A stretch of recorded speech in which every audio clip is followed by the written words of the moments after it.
Dik. Ya, sorry, telat nih. Oh, nggak apa-apa kok. Aku juga barusan datang kok. Kebiasaan telat ya? Langsung dari kantor lah? Iya. Oh, iya. Iya, kamu mau pesan apa? Hmm, Tak pesanin sekalian. leciti deh. Leciti. Oke. Bentar ya. Oke.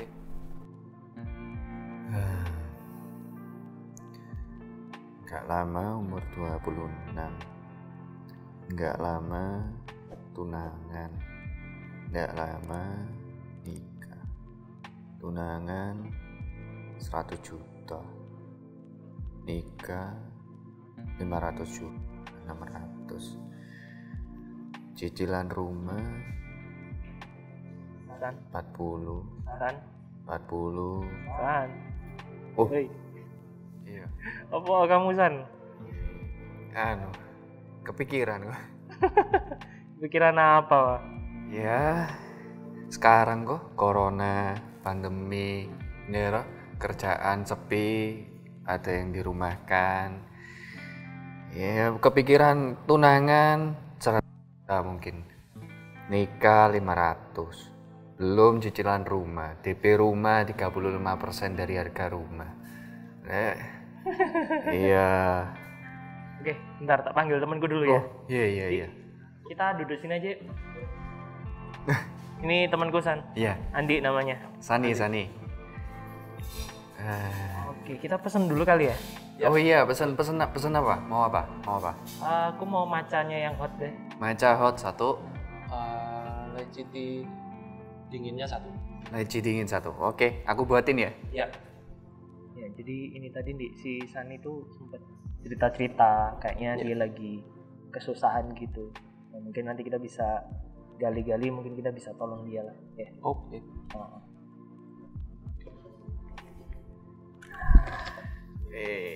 This is matcha, hot matcha, Thank you.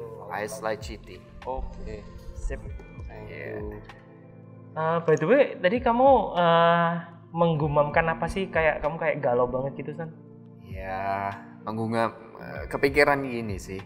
Ya, dengan upah staff, ya kan, di Surabaya. Kalau misalnya dapat UMR, keadaan sekarang ya sudah syukuran gitu kan. Cuman kepikiran sebentar lagi umur sudah 26 gitu kan. Mau kata-katanya dengernya tunangan 70 sampai 100, nikah 500, cicil rumah 40 juta per tahun kontrak gitu kan. Ya sampai kapan gitu kerja? Ya cuman kepikiran gitu. Emang kamu ada kerjaan apa lagi, San, selain di sini? Selain sini ya sambilan usaha kecil-kecilan, packaging, ya buat nambah-nambah kayak penghasilan sampingan gitu kok. Gitu sih, ya belum benar-benar jalan sih, cuman buat coba aja. Kesibukannya apa sekarang? Kalau saya kebetulan memang sibuk di bidang arsitektur. Keren. Ya, ini arsitek nih. Iya. Ya, tapi memang dalam kondisi sekarang memang sedang sepi juga sih pekerjaan. Jadi Sepi juga ya. menurun juga, tapi ada beberapa juga sih yang jalan. Selama masih ada yang project yang bisa jalan, saya tetap jalani aja deh. Gitu. Tapi kerasa banget kok. Cukup terasa dengan kondisi pandemi ini, cukup terasa beberapa klien juga ada yang pending juga. Jadi Pembayarannya. ya pembayaran pending, terus kemudian ada pembangunan juga pending. Jadi nggak cuma aku aja yang susah. Ya. Arsitek juga susah ya. Iya. Rasanya semua bidang pekerjaan deh ikut pasti terdampak. Pastilah. Ya. Iya, cuman kalau aku kan susah kok. Pendapatan ya mentok segitu gitu kan. Tiap bulan ya segitu aja gitu. Ya, oke lah. Kemudian sibuk apa kok sekarang? Ya kan aku trainer leadership karakter. Ya sama juga, ini kan masa-masa seperti ini orang nggak mikir adain training kan. Apalagi kan susah juga kan, biasanya kita bikin bootcamp ya kan, kita bikin pelatihan di outbound kan, nggak mungkin sekarang diadakan. Ya sama juga, Sekarang semuanya serba lagi berat, online. semuanya serba online semua kan, jadi ya sangat-sangat terbatas memang. Ya kayak gitu sih sebenarnya. Jadi ya sebenarnya kalau mau menjawab permasalahan kamu, ya sebenarnya semua orang juga lagi berat ya sekarang ya. Lagi berat ya. Iya. Dan ya mungkin kalau saya sendiri sih ya pernah ngalamin mempertanyakan juga seperti yang tadi kamu rasain sih San.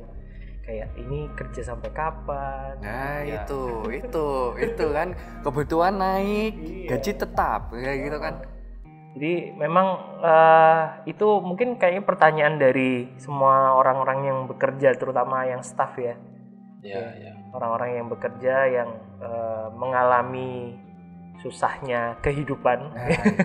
Apaan kehidupan? Jadi kalau ditanya sampai kapan bekerja, ya aku sendiri sih akhirnya menemukan jawaban ya. Jadi ya jawabannya sederhana, ya sampai kita mati. Jadi kan karena kebutuhan tidak berhenti. Kebutuhan itu nggak berhenti, akan selalu ada kebutuhan kan, namanya kita hidup ya nggak sih, kebutuhan akan selalu ada gitu. Jadi ya bukan memikirkan sampai kapannya bekerja, karena kalau memikirkan itu pasti akan capek ya, mikir waduh besok harus kerja lagi. Misalnya tidur kantor, bangun tidur kantor, bangun tidur apalagi kantor. Kalau ketemu sama atasan yang killer benceno gitu ya. Ya, terus misalnya ketemu sama rekan kerja yang nggak enak juga, atau mungkin pekerjaannya yang nggak enak gitu kan, pasti malah bikin stres gitu, bener nggak Di? Ya betul. Ya kalau dibilang mau bekerja mau sampai kapan, dengan posisi yang seperti apa, dengan pencapaian yang seperti apa, rasanya nggak ada habisnya deh. Karena yang namanya kebutuhan ya nggak akan pernah habis, mau sampai kita di usia berapapun rasanya tetap selalu ada. Kita posisi belum menikah, nanti mikirin menikah. Nanti kalau sudah menikah, nanti mikir lagi punya anak. Dan seterusnya. Rasanya tetap itu nggak berhenti ya kebutuhannya. Betul. akan selalu ada. Dan akan terus berkembang. Jadi kalau memang di dalam dunia bekerja, rasanya memang nggak ada habisnya deh kalau mikirin sesuai dengan kebutuhan. Apalagi kalau ini ya, ditambah dengan keinginan. Nah, kan udah punya, misalnya nih, udah punya rumah, katakanlah KPR misalnya. Aduh, pengen punya mobil, ya kan? Udah punya mobil, nanti mungkin pengen apa lagi? Misalnya yang sekarang nih, hobi sepeda. Wah, semua pada pengen punya sepeda Brompton. Nah, itu udah berapa puluh juta gitu kan. Nanti sudah punya, akan ada lagi keinginan yang lain. Nah, kan kebutuhan dalam tanda kutip tidak akan berhenti. Tapi kalau misalkan kerja sampai mati, nah pensiun? Kalau menurut saya sih ya, bekerja itu kan bukan cuma bicara soal kita katakanlah ngantor atau punya perusahaan. Bekerja itu kan berarti sebenarnya kita melakukan sesuatu. Kita tidak hanya diam saja, tidak hanya sekedar berhenti dan ya kalau bahasa sekarang tidak hanya sekedar rebahan, tapi kan kita melakukan sesuatu, kita doing something, entah itu menghasilkan uang atau enggak, karena namanya bekerja, do something, working something gitu kan. Jadi walaupun pensiun, apakah orang itu tetap akan bekerja? Iya menurutku, karena dia akan mengerjakan sesuatu. Karena kan ada banyak orang-orang yang pensiun dari pekerjaan sehari-harinya, kemudian akhirnya misalnya nih berkebun gitu kan. Terus ada lagi yang misalnya punya kesibukan yang lain, misalnya kerja sosial ya kan. Jadi bekerja yang intinya adalah terus produktif, terus menghasilkan sesuatu, walaupun mungkin itu tidak lagi dihargai dengan uang misalnya. Tapi kan kebutuhan masih ada kok. Maksudnya kan walaupun kita kerja gitu kan, doing something, menghasilkan sesuatu, tapi mungkin kalau misalkan cuman kebayang gitu kan, waktu hari tua itu kan, ya kalau uang pensiun, uang tabungan cukup gitu untuk sampai the rest of my life gitu kan. Tapi kalau nggak cukup gitu, tenaga udah nggak ada, itu pusing juga ya. Penghasilan Sandi ini masih muda tapi mikirnya udah panjang. Jauh sekali.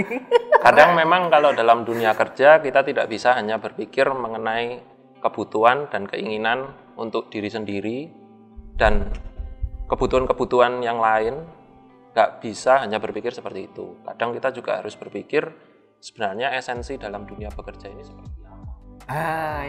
Itu yang pernah aku pikirkan. Sebenarnya ngapain tiap hari itu kan mandi, sikat gigi, pergi kantor, mandi, sikat gigi, pergi kantor, repeat tua udah. Ya, jadi kadang memang kita harus berpikir bahwa dalam bekerja keseharian kita, apa yang kita lakukan, kadang kita juga harus melihat itu. Apakah kita menemukan diri kita yang sesungguhnya? Apakah kita semakin hari semakin mengenal pribadi kita ini semakin membaik dan semakin bertumbuh? Saya rasa itu juga menjadi sesuatu yang cukup penting dalam dunia bekerja ya. Iya. Jadi kita bisa menemukan diri kita ini apakah orang yang memang expert di bidang-bidang tertentu, apakah kita ini adalah orang yang punya kapasitas tanggung jawab yang cukup besar, apakah kita masih mampu untuk di-upgrade lebih lanjut lagi di bidang-bidang tertentu. Saya rasa itu menjadi sesuatu yang lebih menarik daripada hanya sekedar membahas kebutuhan ya. Iya, setuju banget. Kebetulan aku punya pengalaman unik sih ya. Ya. Jadi dulu kan saya ini sekolahnya farmasi sebenarnya. Farmasi. Iya, obat-obatan gitu. Trainer jauh banget ya. Ya itu makanya setelah lulus sempat kerja di bidang farmasi, Apoteker, jualan obat di apotek ya. Ya. Selama beberapa tahun sampai akhirnya merasa bahwa ini kayaknya harus berhenti dan harus berpindah, dan ya memang tuntunan Tuhan juga sih. Jadi tuntunan Tuhan juga akhirnya berlabuhlah, saya nggak ngomong terdampar ya, kalau terdampar kan nggak enak ya, berlabuhlah di pekerjaan yang sekarang jadi seorang trainer gitu. Dan akhirnya yang tadi Andi bilang, akhirnya jadi tahu, oh iya ternyata saya ini punya kemampuan, saya ini menikmati, bahkan ada istilahnya ada afirmasi ya, ada afirmasi dari orang lain bahwa kamu memang bagus di situ, kamu memang cocok di situ. Jadi akhirnya menemukan siapa diri saya. Ya, waktu betul, saya bekerja, menemukan ternyata Tuhan itu kasih kemampuan, Tuhan itu kasih talent gitu ya. Tuhan kasih talent, Tuhan kasih passion di area pekerjaan yang sekarang gitu. Jadi pada akhirnya itu menemukan identitas gitu. Jadi setuju banget sih tadi Andi bilang. Jadi waktu kita bekerja bukan cuma bicara soal hasilnya ya, bukan cuma bicara soal rewardnya. Kalau sekarang kan uang kita bicaranya ya. Tapi juga bagaimana kita bisa menemukan siapa diri kita dari apa yang kita kerjakan gitu. Nah, kira-kira kamu udah menemukan nggak San? Siapa dirimu dari apa yang kamu kerjakan? Menemukan, mungkin masih menerka-nerka. Cuman kapan lalu pernah terpikir gini. Ya kapan lalu pernah terpikir ada 3 alasan gitu kan. Waktu itu punya pengalaman, sempat mikir ngerenungin kan, tiap hari kerja kayak gini susah-susah ya ngapain gitu kan ya. Sebenarnya kalau misalkan buat aku pribadi itu kebutuhan nggak terlalu banyak juga udah cukup gitu. Cuman kapan lalu ngerenung 1 jam gitu terpikir ada 3 alasan sih yang nggak masuk akal gitu kan kalau misalkan kita kerja. Pertama, buat diri sendiri nggak masuk akal. Karena apa? Kalau misalkan dapat uang banyak, mati juga nggak dibawa gitu kan. Terus kerja untuk orang lain, mulai masuk akal. Ketiga, kerja untuk Tuhan lebih masuk akal lagi. Ntar kan juga ketemu Tuhan Yesus gitu kan. Cuman tadi Ko Dian sama Ko Andi bilang yang soal menemukan jati diri, identitas diri dalam kerjaan, itu kan termasuk yang ketiga ini kok. Maksudnya, so what's the point gitu? Maksudnya kita nemuin jati diri kita, terus and then what? Maksudnya terus Lanjutnya apa gitu? Ya udah gitu. Kalau Iya, dalam dunia bekerja sih memang kalau dari pengalaman yang saya coba jalani, bahkan saya terjun dalam dunia arsitektur pun karena ya sudah tidak ada pilihan yang lain gitu. Sudah tidak ada pilihan yang lain untuk memilih profesi yang lain, pekerjaan yang lain. Ya memang akhirnya terjunnya di dunia arsitektur. Nah, setelah terjun pun juga sebenarnya banyak pertanyaan sebenarnya. Apakah ini cocok? Apakah ini bisa dijalani dalam jangka waktu yang panjang? Apakah ini bisa dilakukan sampai saya berkeluarga dan lain sebagainya? Itu muncul begitu banyak pertanyaan. Tapi yang saya perhatikan, yang saya jalani ketika melakukan profesi arsitektur ini, saya melihat bahwa sebuah pekerjaan apapun, baik itu jasa ataupun dagang atau apapun itu yang sedang kita lakukan, itu menjadi sebuah tempat bagi Tuhan Yesus untuk membantu kita menemukan sebenarnya Tuhan Yesus menciptakan kita ini seperti apa, pribadi yang seperti apa, sehingga kita terus upgrade dari hari ke hari. Kita juga semakin hari semakin mencari tahu Tuhan ini menciptakan pribadi kita ini ke arah yang mana, semakin hari semakin bertumbuh menjadi lebih baik, pribadi yang seperti apa. Jadi mungkin ini sih kalau saya melihat atau flashback ke belakang ya. Jadi waktu kita menemukan diri kita, hidup kita tuh jadi lebih berarti. Nah, karena ternyata ini juga dari buku-buku yang sempat dibaca ya, dan juga baca juga biografi orang-orang yang terkenal, tokoh-tokoh terkenal. Ternyata kesimpulannya adalah manusia itu lebih mencari meaning of life, hidup yang berarti. Iya, daripada hanya sekedar katakanlah kalau kita ngomong ya kekayaan, uang yang banyak, mobil yang mewah, rumah yang besar. Ternyata manusia itu lebih mencari yang namanya meaning of life, hidup yang berarti. Gitu. Jadi waktu kita bekerja sebenarnya tanpa kita sadari kita akan ada di jalan itu, menemukan meaning of life itu tadi. Karena kan ya saya percayanya gini sih, Tuhan itu menciptakan kita dengan sebuah maksud kan, dengan sebuah tujuan, gitu kan. Ada sebuah purpose, ada sebuah tujuan yang jelas kenapa kok kita muncul di muka bumi ini. Nah, waktu kita bisa menemukan tujuan itu, waktu kita bisa menghidupi tujuan itu, dari situ akhirnya kita bisa menemukan bahwa hidup itu berarti. Ya, karena itu satu jalan yang jelas gitu. Jadi bekerja bukan cuma sekedar mencari rewardnya uang. Ya memang kita butuh uang lah ya, hidup butuh uang, ya kan, kita nggak bisa pungkiri itu. Tetapi bagaimana caranya waktu kita bekerja itu sambil kita mendapatkan reward, sambil hidup kita terus berjalan, kebutuhan hidup terpenuhi, kita juga bisa menemukan why, sebuah pertanyaan terbesar dalam kehidupan manusia. Why? Kenapa saya hidup? Untuk apa saya hidup? Kehidupan saya ini artinya apa? Gitu. Nah, waktu kita bisa sejalan dengan itu antara kebutuhan, mencukupi kebutuhan hidup dan kehidupan yang berarti, wah itu asik banget gitu kan. Akhirnya waktu kita bekerja itu nggak lagi merasa terpaksa ya. Jadi kayak tadi yang Sani sempat cerita, aduh bangun pagi lagi, kena macet lagi berangkat ke kantor, terjebak dengan berbagai macam rutinitas, kena deadline, kena tuntutan dan segala macam. Jadi akhirnya penuh dengan rasa terpaksa gitu, ya kan. Nah, sebenarnya saya teringat sih ada satu ayat yang bagus banget ya, di Kolose 3 ayat yang ke-23. Nah, di sana ditulis seperti ini. Apapun juga yang kamu perbuatlah dengan segenap hatimu. Jadi apapun, berarti kan semuanya kan? Ya. Semuanya, termasuk kita bekerja, termasuk kita katakanlah ngurus rumah misalnya, ngurus anak, ya kan? Semuanya, apapun yang kamu perbuatlah dengan segenap hati. Berarti kan segenap hati berarti kan all out deh. Ya kan? Semua kekuatan, semua keinginan kita ada di situ.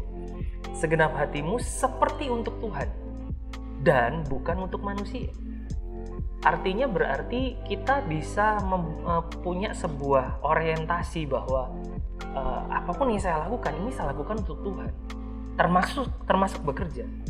Walaupun misalnya atasan kita yang kayak tadi saya bilang, atasan kita ternyata sangat otoriter misalnya, penuh dengan ancaman misalnya, kita harus bisa mengorientasikan bahwa ini untuk Tuhan, bahwa saya bekerja bukan hanya sekedar untuk menyenangkan atasan, bukan hanya sekedar supaya saya dapat gaji, bukan hanya sekedar supaya saya dapat posisi yang lebih baik, tapi ini untuk Tuhan. Kenapa kok untuk Tuhan? Kembali lagi yang tadi Andi bilang, menemukan identitas, bagaimana Tuhan menciptakan saya, ya kan? Kemudian akhirnya masuk ke area pertanyaan why tadi, kenapa kok saya diciptakan, gitu kan? Menemukan tujuan hidup. Jadi mengarahnya semua ke sana. Dan waktu kita bisa melihat ini menjadi sebuah benang merah dalam kehidupan kita, maka bekerja bukan lagi jadi sebuah beban. Ya, karena kita orientasinya bukan cuman apa yang kelihatan di depan mata, entah itu manusia atau tempat kerja atau rekan kerja, bukan cuman uang, tetapi jauh lebih dari itu, bahwa kita ini hidup untuk Tuhan, termasuk kita bekerja. Ya, jadi secara garis besar, memang pekerjaan itu selain membantu kita untuk menemukan diri kita, tapi pekerjaan itu juga menjadi sebuah kepentingan Tuhan dalam hidup kita untuk mengembangkan pribadi kita. Jadi Tuhan juga punya banyak kepentingan sebenarnya. Jadi mungkin bisa lihat di ayat yang aku mau coba bagiin, ada di Roma 5 ayat 3-4. Aku bacain ya. Dan bukan hanya itu saja, kita malah bermegah juga dalam kesengsaraan kita. Karena kita tahu bahwa kesengsaraan itu menimbulkan ketekunan, dan ketekunan menimbulkan tahan uji, dan tahan uji menimbulkan pengharapan. Nah, di ayat ini jelas bahwa setiap tantangan yang ada dalam kehidupan kita, sebenarnya Tuhan tuh pengen banget membentuk ketekunan kita dan membentuk karakter yang tahan uji. Dan tahan uji itu memberikan sebuah pengharapan yang lebih lagi untuk kita melangkah lebih jauh ke depan. Jadi saya rasa juga Tuhan sangat ingin sekali dengan bidang pekerjaan yang sedang kita tekuni, yang kita jalani. Tuhan sangat punya kepentingan sekali untuk membentuk kita, untuk mengupgrade kita. Apapun kerjaan kita. Betul sekali. Jadi saya rasa juga perlu benar-benar serius menekuni apa yang sedang kita kerjakan dan kita lakukan. Sekecil apapun yang sedang kita lakukan, tanggung jawab apapun yang sedang kita terima, baik itu pekerjaan yang sangat remeh maupun pekerjaan besar, saya rasa juga Tuhan sangat punya kepentingan di sana. Tuhan ingin membentuk kita, Tuhan ingin mengupgrade kita. Bahkan dengan jelas di Roma 5 ini benar-benar menyampaikan bahwa kesengsaraan itu menimbulkan ketekunan dan sampai akhirnya memberikan sebuah pengharapan ke kita. Dengan kata lain, ketika kita benar-benar serius, ketika kita benar-benar all out, Tuhan memberikan pengharapan itu dalam kehidupan kita. Dan tentu saja ketika pengharapan itu sudah bisa kita raih, ada upgrade tertentu dalam kehidupan dan pekerjaan kita jangan sibuk dengan diri kita dong. Tuhan juga punya kepentingan, misalkan yang punya pekerjaan di bidang sekolah, pendidikan, yang punya pekerjaan di bidang hukum, yang punya pekerjaan di bidang kuliner. Tuhan juga ingin membentuk orang-orang di sana gitu, dengan cara membentuk kita di bidang-bidang yang expert sesuai dengan ciptaan Tuhan yang ada di bidang itu. Dengan kita terbentuk dengan maksimal di bidang itu, kita akan memberikan pengaruh untuk orang-orang di sekitar kita dengan memberikan nilai-nilai pertumbuhan yang lebih maksimal. Ya, jadi intinya ini ya, semakin kita tekun dalam apa yang kita kerjakan, ya, secara tidak sadar itu kita akan terupgrade kan. Betul. Terupgrade bukan cuma sekedar skill, tapi juga pasti juga karakter, pasti juga kepribadian, semuanya terupgrade. Dan pada akhirnya itu bisa jadi dampak buat orang lain. Betul. Dan sebenarnya yang tadi saya ceritakan soal orang itu, manusia itu mencari meaning of life, ternyata para tokoh-tokoh itu, bahkan ini orang-orang paling kaya di dunia, mengatakan bahwa mereka itu jadi merasa hidupnya lebih berarti waktu mereka bisa menolong orang lain. Betul. Jadi waktu mereka bisa menolong orang lain, waktu mereka bisa berdampak yang baik, yang berdampak yang positif buat orang lain, mereka jadi merasa dalam tanda kutip berhasil dalam kehidupannya. Jadi ya bukan cuman sekedar bicara soal mengembangkan diri saja, kan? Tetapi juga pada akhirnya waktu kita ini sudah terupgrade, pada akhirnya ilmu yang kita punya, karakter yang kita punya, kepribadian yang kita punya itu bisa menolong orang lain, gitu. Jadi itu sih pada akhirnya bekerja itu pada akhirnya kalau kita bisa melihat dengan benar ya, pada akhirnya bekerja itu bukan hanya sekedar untuk diri kita dan kebutuhan kita sebenarnya, tapi ada maksud Tuhan di situ, ada tujuan ilahi di situ, dan juga akhirnya mengarah untuk bagaimana hidup kita ini berdampak kepada orang lain. Seperti itu sih. Ya. Jadi rasanya nggak perlu khawatir deh mengenai pekerjaan. Nanti gimana nih kebutuhan kita? Karena Tuhan juga pasti punya kepentingan kok. Pekerjaan kita, Tuhan pasti akan mengupgrade sampai sejauh mana kapasitas kita akan dibentuk. Karena tuh juga Tuhan benar-benar pengen kita memberikan dampak untuk orang-orang di sekitar kita sesuai dengan kapasitas kita dan bidang yang sedang kita tekuni. Gitu. Mungkin masalahnya sekarang tuh yang saya coba perhatikan ya. Kan sekarang ini ada banyak seminar-seminar motivasi, ya kan. Ada banyak buku-buku self help, ya, buku yang menolong diri sendiri gitu kan. Nah, masalahnya biasanya mereka menekankan di masalah misalnya passion, kerinduan, gitu. Mereka menekankan di masalah talenta, bakat. Nah, kadang-kadang ini jadi kebablas. Jadi anak-anak muda sekarang, generasi muda sekarang terutama, mereka seolah-olah mengatasnamakan passion untuk akhirnya mudah menyerah dengan apa yang mereka lakukan. Jadi contoh nih, mengerjakan sesuatu kan seringkali harus mulai dari bawah kan. Harus bangun dari bawah, struggle, berjuang.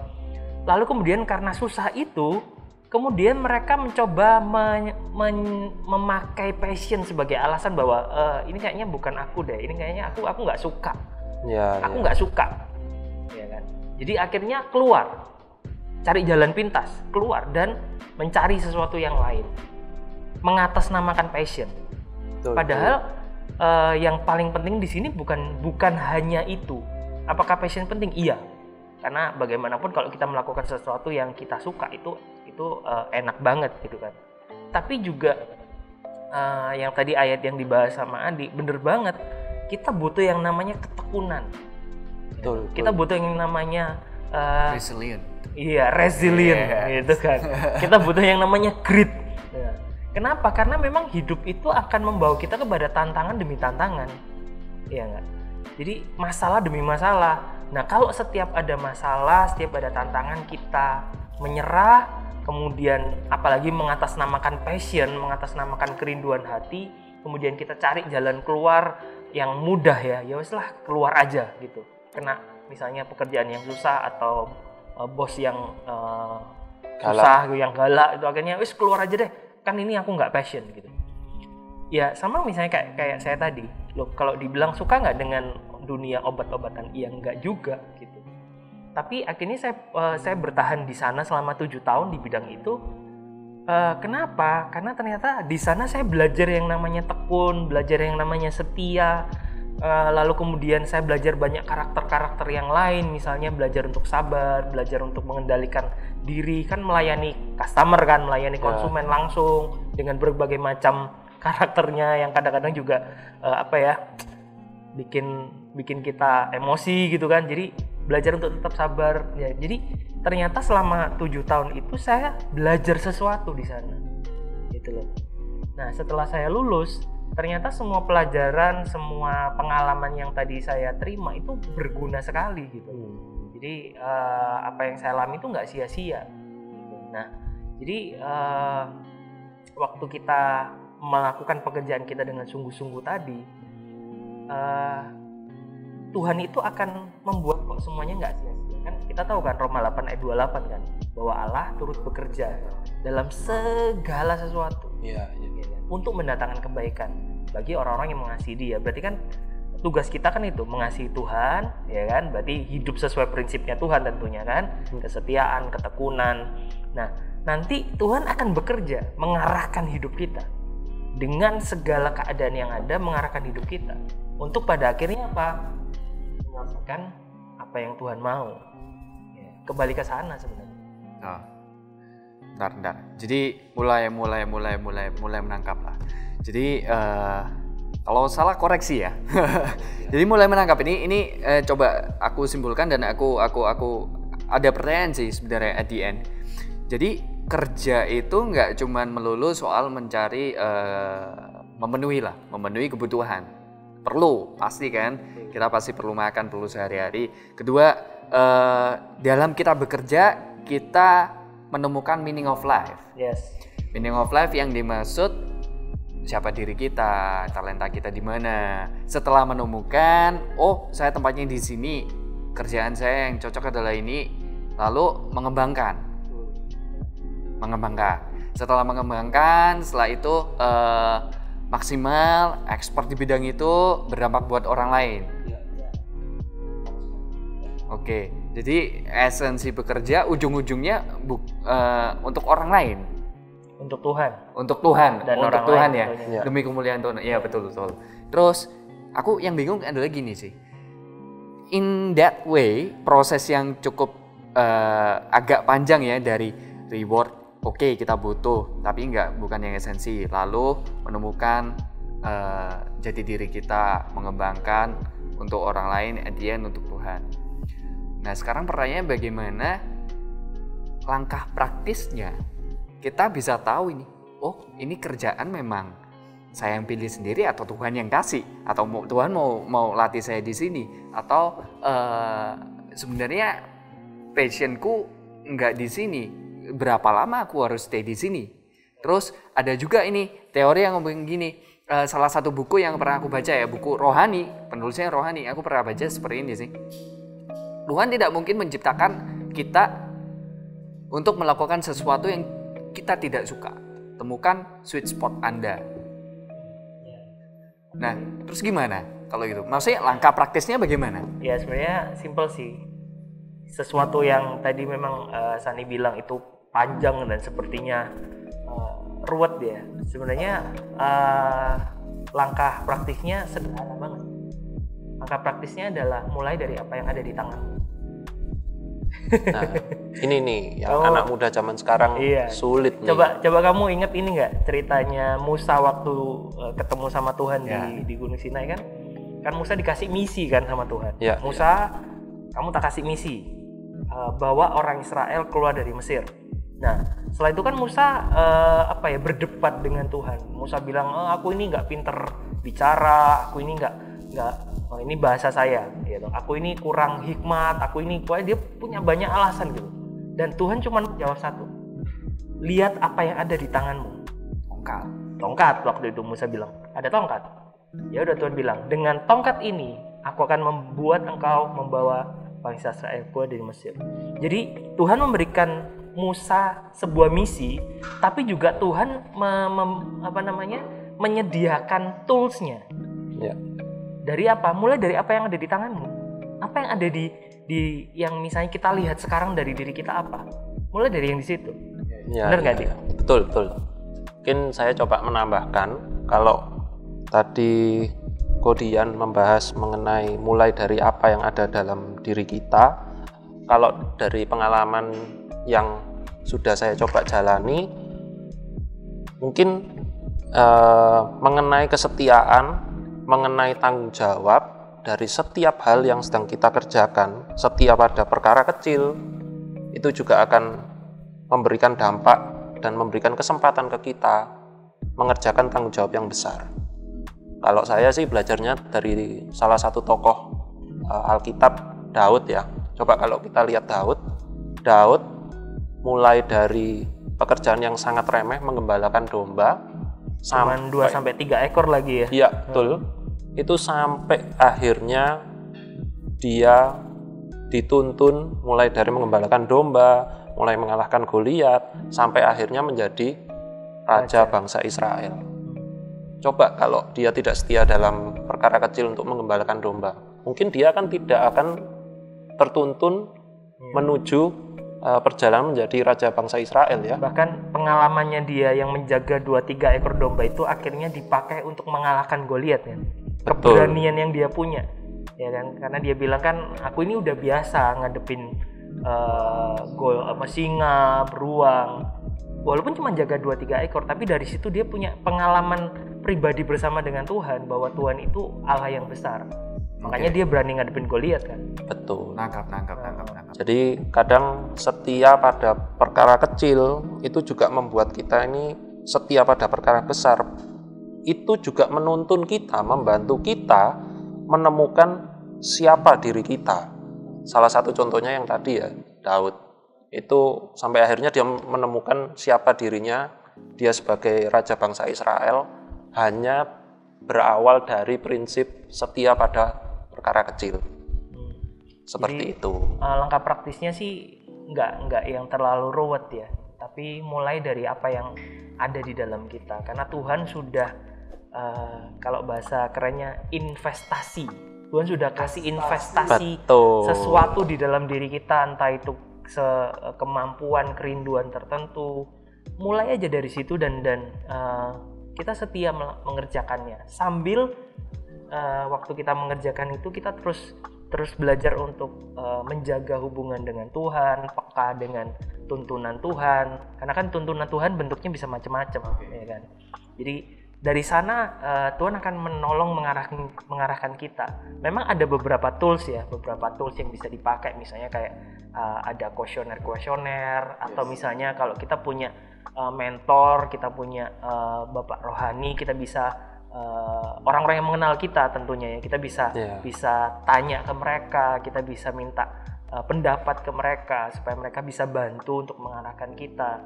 Jadi ada banyak tools yang bisa kita temukan, tetapi dari diri kita sendiri harus punya ini yang penting, value apa? Ketekunan, value kesetiaan. Kenapa kayak yang tadi saya cerita, anak-anak muda sekarang terutama gampang sekali menyerah, apalagi kemudian mengatasnamakan passion gitu. Padahal sebenarnya mungkin Tuhan mau untuk kita ada di yang kalau ilustrasinya Daud, Tuhan mau kita ada di padang menggembalakan 2-3 ekor yang sepertinya tidak penting itu. Tuhan mau untuk kita belajar sesuatu. Karena nantinya ini akan jadi sebuah pintu masuk kepada pekerjaan Tuhan yang lebih besar. Yang Tuhan ya. Jadi nangkep. Thank you. Jadi hari ini saya juga belajar sih. Mungkin kalau misalkan saya simpulkan ya, berarti langkah praktisnya adalah gini dari awalnya ya. Yang tadi saya Sani galauin itu kan mulai terjawab ini dan cukup relief, thank you banget. Jadi mungkin kalau Sani simpulin ya, buat teman-teman sekalian juga mungkin struggle kayak Sani juga gitu kan, pasti banyak quarter life crisis gitu kan, umur 25, 26 gitu kan, menemukan tujuan hidup ya kan, menemui banyak persimpangan. Jadi langkah awalnya adalah Kolose 3 ayat 23. Kolose 3:23. Sama ada teringat ini ayat yang episode sebelumnya ini. Pengkhotbah 9 ayat 10 ya. Apapun juga yang dijumpai tanganmu untuk dikerjakan, kerjakanlah dengan segenap hatimu gitu kan. Iya. Jadi mulai ada bayangan di mana sebenarnya kita butuh pekerjaan yang bisa memenuhi kebutuhan kita. Yes. Tapi itu bukan sesuatu tujuan akhir. Tujuannya akhirnya adalah untuk memuliakan Tuhan.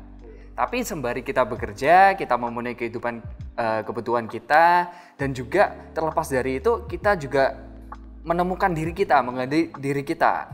Tuhan sudah kasih saya talenta apa, Tuhan sudah percayakan saya talenta dan pekerjaan seperti apa, yang tujuannya nanti untuk dikembangkan, dimaksimalkan untuk memberkati orang lain.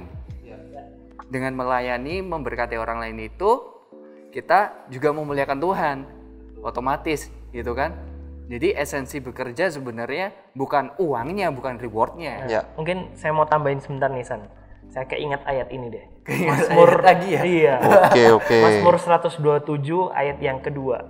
Ini saya bacain versi mudah dibaca.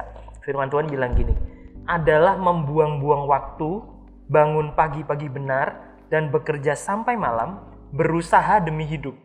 Ya kan, demi mencukupi kebutuhan hidup tadi. Karena Tuhan menyediakan bagi orang-orang yang dikasihinya, bahkan sementara mereka sedang tidur.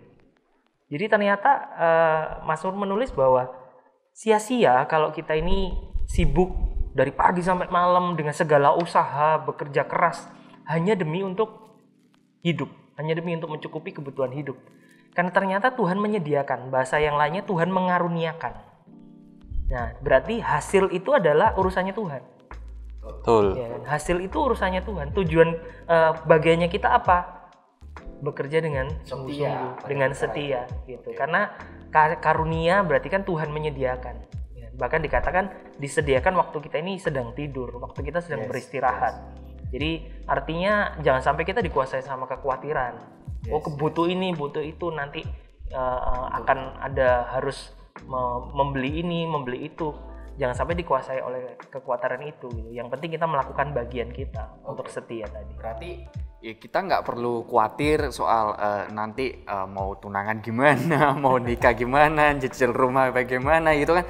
Bukan berarti tidak memikirkan, tapi tetap setia dengan apa yang misalkan kalau misalkan Tuhan kasih percayaan Sani untuk kerja di staff sebagai barista ya lakuin aja, do the best. At the end of it Tuhan akan juga menuntun kita gitu kan ke tujuan akhir gitu kan. Jadi thank you banget lah, Sani juga belajar banget. Kita nggak perlu pusing tentang tujuan hidup saya di kerjaan ini nggak ya, ini sesuai passion saya nggak ya. Just do it with all your heart, ya kan. Kalau sedikit 2-3 gitu ya, dengan segenap hatimu setia aja, Tuhan bakal nuntun kok. At the end of the day you will achieve it. Kalau misalkan kita tetap setia ya, sambil tetap terus evaluasi diri. Tetap evaluasi diri. Dan tetap terus upgrade ya. Iya, terus update juga, mengembangkan diri, memberkati orang lain. Jadi malam hari ini kita belajar banget sih teman-teman Pivot, di mana mungkin banyak dari kita yang kita khawatir gitu ya, nanti masa depan bagaimana, rumah di Surabaya juga sudah habis semua ya, nggak ada rumahmu yang terjangkau gitu kan, harus di luar kota Surabaya dan lain sebagainya. But don't be worry, just cukup bertanggung jawab lah gitu ya dengan apa yang Tuhan percayakan sama kita sekarang ini. Even though walaupun kita lihat mungkin itu perkara-perkara yang kecil, tapi seperti tadi yang kita diskusiin bahwa dari perkara kecil itu kita setia, Tuhan pasti menuntun ke perkara yang lebih besar menurut tujuannya. Jadi hari ini saya juga pribadi terberkati banget. Thank you untuk Ko Andi, thank you untuk Ko Dian, waktunya udah sampai minumannya nggak panas nggak dingin lagi itu ya. Oke, thank you banget untuk waktunya. Sekian dari Pivot kali ini. Oh iya teman-teman, sorry lupa, saya tadi diingatkan lagi oleh Pak Director. Siapa? Jadi jangan lupa untuk like dan subscribe dan juga komen di bawah ini. Mungkin buat teman-teman yang punya opini, punya argumen atau punya pertanyaan mungkin ya untuk kita bahas, jangan lupa untuk komen. Sekian dari Pivot. Bye bye.